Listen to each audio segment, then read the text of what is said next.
हुई है। फिलहाल क्या तहकीकात सामने आई है, क्या रीज़न सामने आए और कितने लोगों के इसमें क्या की गई है?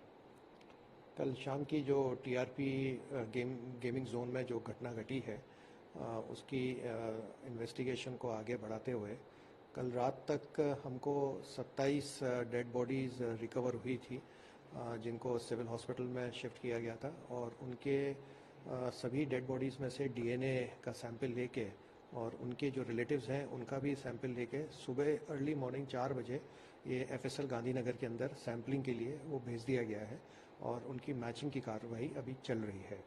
इसके उपरांत यहाँ तालुका पुलिस स्टेशन के अंदर एक ऑफेंस भी रजिस्टर किया गया है, जिसके अंदर आईपीसी 304, 308, 337, 338, 114 की सेक्शंस हमने लगाई हैं। अभी एफआईआर में 6 नाम हैं और एक उनके जो मैनेजर है नितिन जैन, उसको हमने अरेस्ट किया। एक जो इनका मैनेजमेंट संभालता था युवराज हरि सिंह सोलंकी, उसको भी हमारे द्वारा अरेस्ट कर लिया गया है। और बाकी के जो अक्यूज्ड हैं उनको पकड़ने के लिए स्पेशल टीम अभी कार्यरत है। सर, ये पूरी तहकीकात जो की गई है, एसआईटी भी टीम है, फॉरेंसिक लैब की टीम भी वहाँ पे पहुँची थी।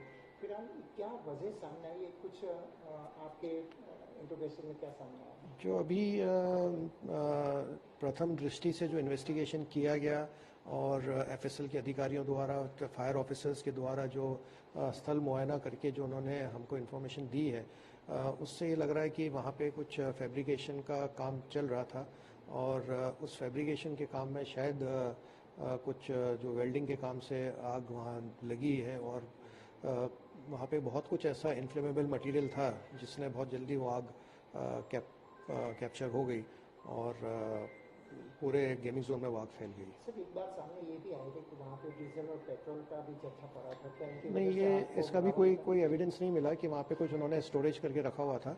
ये बात अभी तक हमको एफएसएल या फायर ऑफिसर किसी ने नहीं बताई कि कोई इस तरह का वहाँ पे जत्था स्टोरेज में था।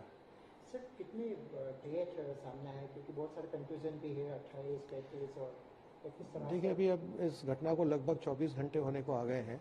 सारी डेब्रीज हमने वहाँ से क्लियर कर दी है।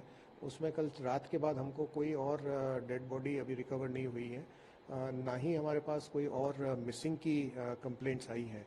तो हमारा जो अनुमान है कि अभी जो 27 डेड बॉडीज़ हैं और एक जो कुछ अवशेष मिले हैं, तो लगभग 28 के आसपास हमारे को ये उम्मीद है कि डेथ टोल होनी चाहिए। सर, कल गृह राज्य मंत्री ने भी कहा कि किसी को भी बख्शा नहीं जाएगा, चार्जशीट भी जल्दी फाइल की जाएगी, जल्दी उनकी इंक्वायरी की जाएगी।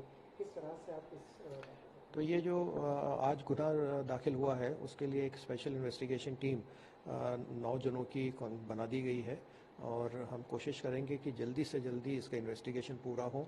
उसके लिए स्पेशल पीपी की भी नियुक्ति करने के लिए प्रपोजल होम डिपार्टमेंट को भेज दिया गया है और साथ में गुजरात सरकार के द्वारा जो एसआईटी की टीम बनी है वो भी अपना रिपोर्ट देंगे। उसके बाद जो आगे की कार्रवाई है वो करेंगे। पूरा जो गेम जोन चल रहा था, तो लीगल परमिशन के बारे में नहीं था, या तो उनका एक इश्यू सामने आया है? उनके पास बुकिंग लाइसेंस को उनको इशू किया गया था।